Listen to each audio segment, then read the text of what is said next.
which you've been waiting for. Will the Lieutenant Governor please approach the podium with President Maloney?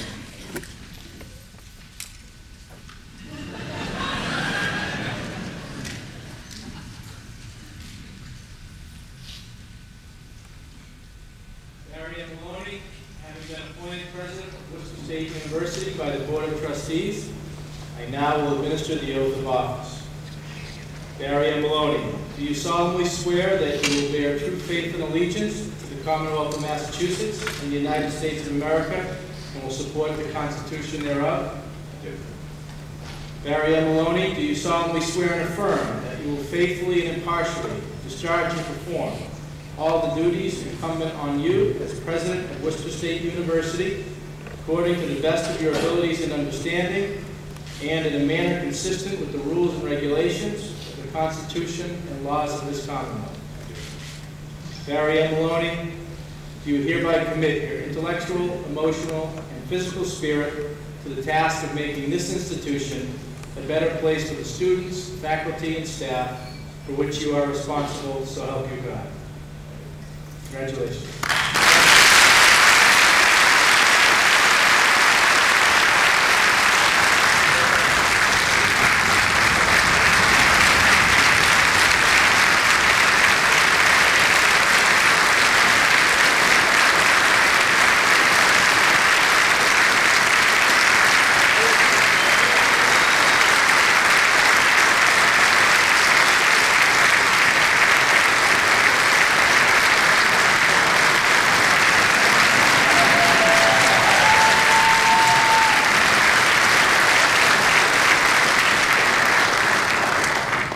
Please be seated.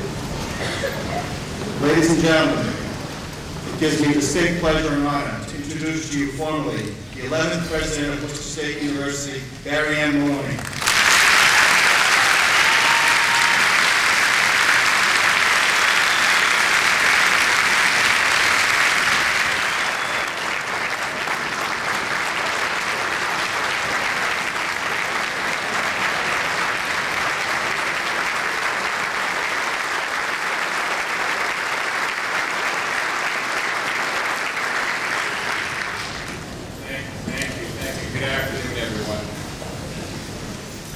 Thank you so much for those kind words. I am deeply grateful for Dr. Woodward for both serving as an inspiring leader and as a mentor. Fred, your words made me both humbled and energized for sure. I pledge to do whatever I can do to justify the faith that Worcester State University and the Board of Trustees have placed in me. We're honored to have the leadership of our Board of Trustees. The depth and breadth of their experience combined with the high level of engagement with the university community are great assets. We're also very fortunate to have John Brissette serving as chair of the board. As an alumnus of the university, he brings a deep and abiding commitment to the institution he loves. I want to thank each of you, each member of the board, for your time and your talent that you provide to Worcester State University. Inaugurations honor more than individual presidents. They celebrate institutions. I am so proud that the days leading up to today's event featured our outstanding students, faculty, staff, and alumni. They are truly changing the way the world works. I am deeply honored to lead an institution so committed to offering our students the very best. Our students are supported and grounded by truly devoted faculty and staff to support them on their journey. The same is very true for me. My wife Laura, my children, Cardin, Liv, and Bryce have kept me well grounded. Every day, the joys of family life that we share keep everything in perspective. Perspective reminds me of a story that I will share with all of you this afternoon. This past summer, my son, who's 8 years old, who has a great love of the U.S. presidents, asked me one day, he said, "Dad, the Gettysburg Address, is that an important speech?" I said, yeah, but it was top five all time. He said, you know, I've heard that Gettysburg speech was 2 or 3 minutes long. I said, you're right. I said, actually, President Lincoln was not the keynote speaker that day, and he was actually sick throughout the speech. He wrote most of it on the train on the way to the speech. He said, "Dad, do you have to make a speech at your inauguration?" I said, "Yeah, I do, Bryce, I do." He goes, "Keep it short." My oldest daughter also asked me if we were going to have a roast today, so you can see what my family is. I do have some gifts for both my wife and my kids. I know that there are some students going to bring those forward right now. Thank you.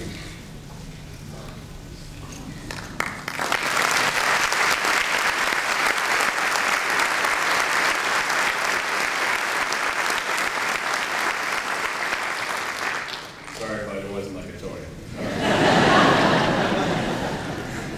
This shot me with flowers, really. I'm also very grateful to my parents, Nancy and Jack, my brother John, his wife Maria, my aunts, uncles, and all my friends who've made the journey here today to celebrate and enjoy this celebration with all of you and certainly with me. Thank you so much for all your support, your kindness, and your generosity, and continued support moving forward. I also want to thank so many of the people that I've worked with here at Worcester State University and, yes, Trustee Alvaro, at Westville State as well. The faculty, staff, alumni, and trustees, and most of all the students. I especially wanted to thank my former president, former boss, President Evan Dobell. He was here earlier and had to leave with his wife Kit to attend a funeral, but I couldn't ask for a better example of a leader and colleague and friend than Evan. I also want to thank all my fellow presidents and Vincent Pedoni of the State University Council of Presidents. What a gift it is to serve along such talented leaders. It means the world to me to look out in the audience and see so many dear friends who provided advice and counsel through the years. I also certainly want to thank Lieutenant Governor Murray and the Patrick and Murray administration, along with Commissioner Richard Freeland, for making public education a top priority. Thank you very much. I'm deeply honored that Senator Harry Chandler and Representative John Benenda and John Maloney are represented on our stage at the party today. Senator Michael Moore, as you heard, intended to be here, as we know, he has a very strong relationship with not only Worcester State University, but Massachusetts public higher education. And I want to thank all of you in the legislature for your steadfast support of public higher education. Thank you very much. And thank you all for taking time out here to be with me today. This is a wonderful, wonderful celebration for the entire institution. I also want to thank our sponsors. You will see their names of the individuals who are supporting today's inaugural event, as well as the pre-inaugural events that are located in your program. This card, I need to tell my wife, is not a coupon card. There are no coupons associated with it, so shopping does not come along with that. But it is important to point out that we spent no public dollars on this event, and thanks to the generosity of our sponsors, we were able to pull this off in a very professional fashion. When I first arrived on campus, I wanted to take time to listen. I devoted my early months here to meeting our students, faculty, staff, alumni, and community partners. I'm truly grateful for everyone being generous with their time as I learned about the community and the university I now serve. I learned so much. I learned that our faculty are devoted to their research and scholarship, our staff put the students at the center of everything that they do, and our alumni are dedicated to the university that gave them so much. In fact, just last week, U.S. News and World Report noted that our alumni gave at the highest rate in the entire Massachusetts State University system.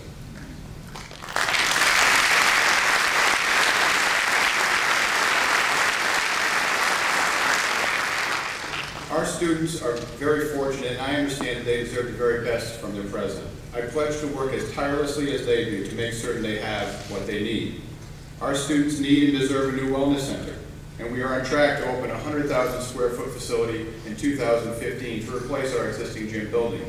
Not only will this new building support educational programs, athletic programs, and student fitness, it will be a terrific community resource.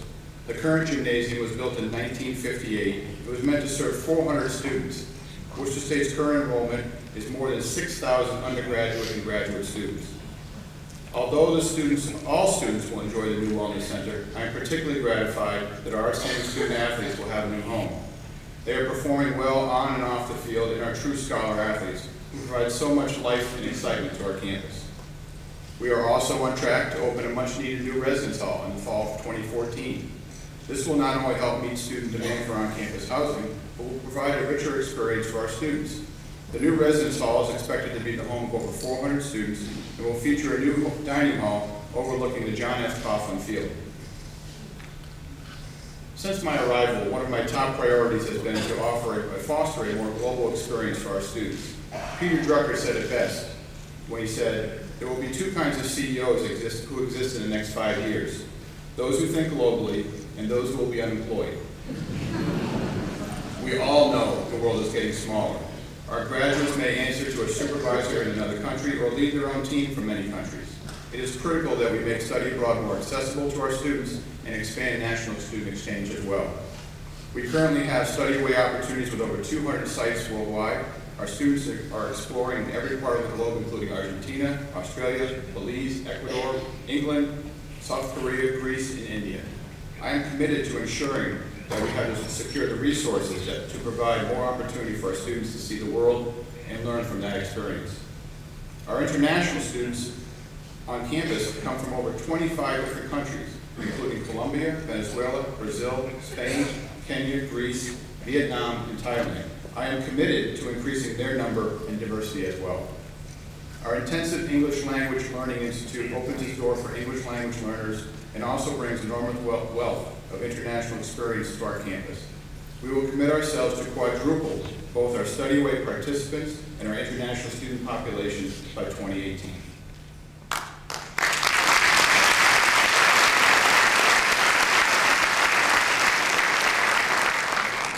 Another critical component of our students' experience is service and community-based learning. Our greater community benefits from the engagement with our students, staff, faculty, and our students benefit from the great hands-on learning experience. They also forge rich networks that will help them in their future career development. During the 2011 and 2012 year, the WSU community devoted almost 140,000 hours of service working with 389 partners. 2,289 students were engaged in community-based research, internships, clinicals and practicums, service learning, and volunteerism. We are committed to both increasing and deepening our engagement with our greater community. 5 years from now, I want every graduating senior at Worcester State University to have completed a meaningful, real-world learning experience before they graduate.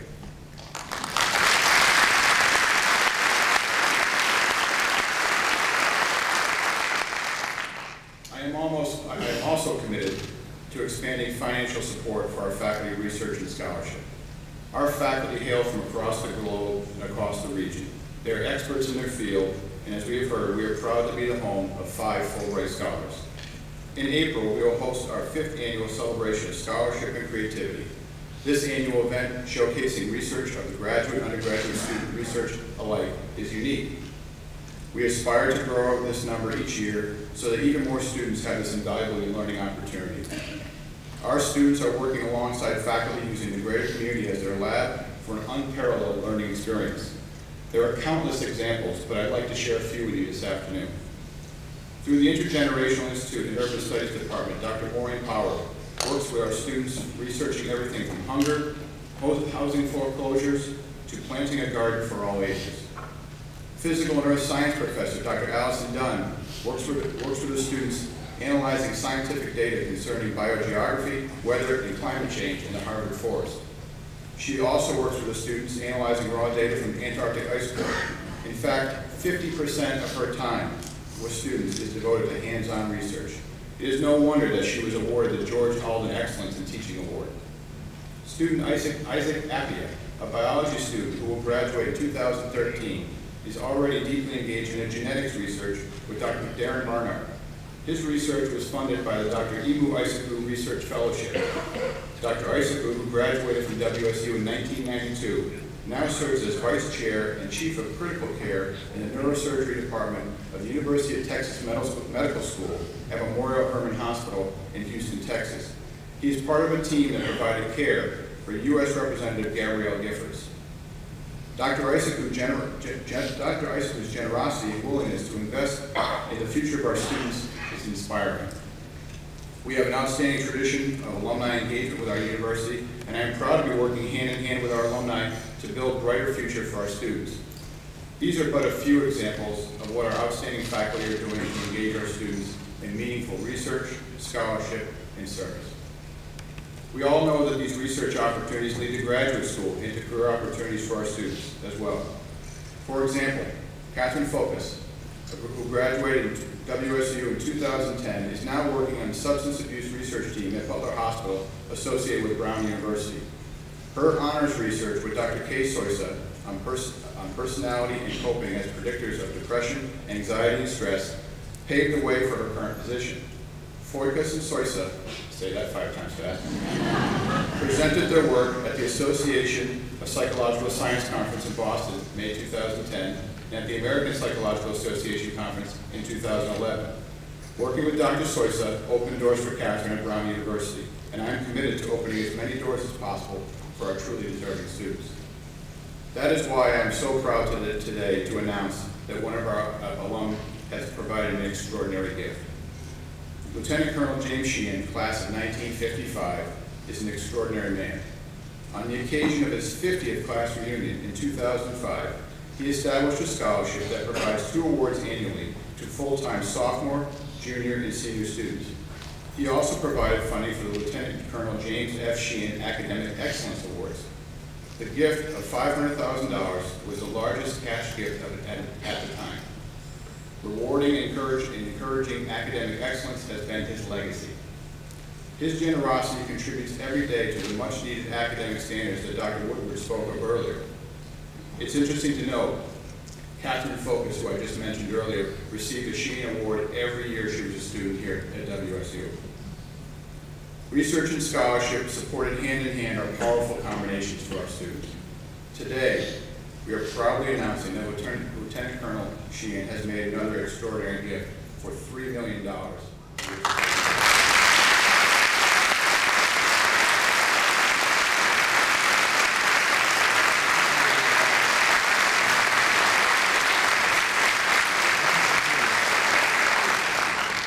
This planned gift is the largest gift in our 138-year history, and we could not be more grateful.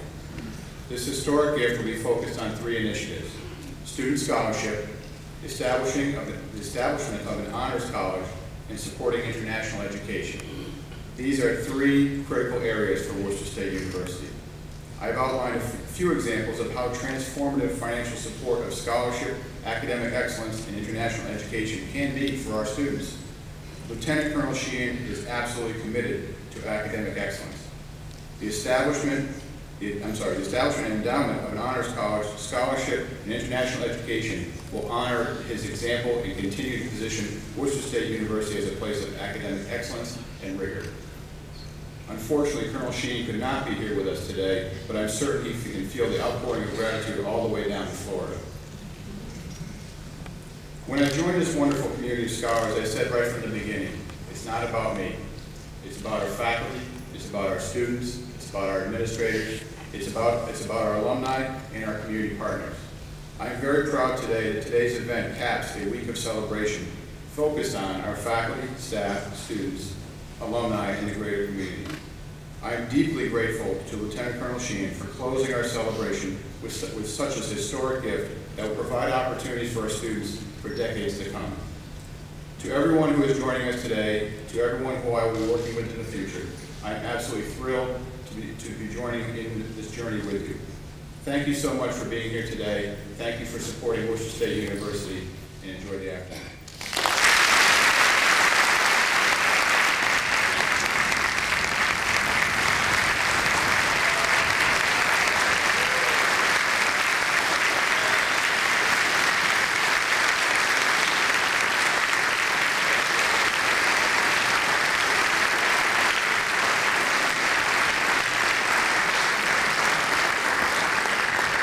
Thank you, President Maloney. Please be seated.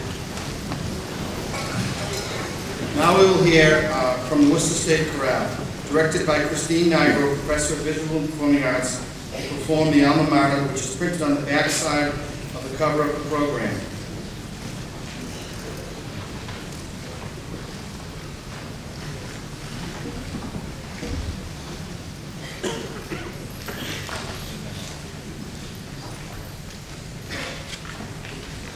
Please stand.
Dr. Nigro.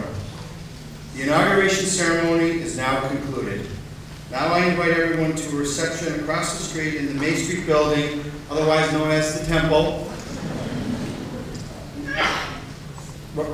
following this ceremony. I'd ask that you please remain in place until the platform party has exited. Thank you very much and have a nice weekend.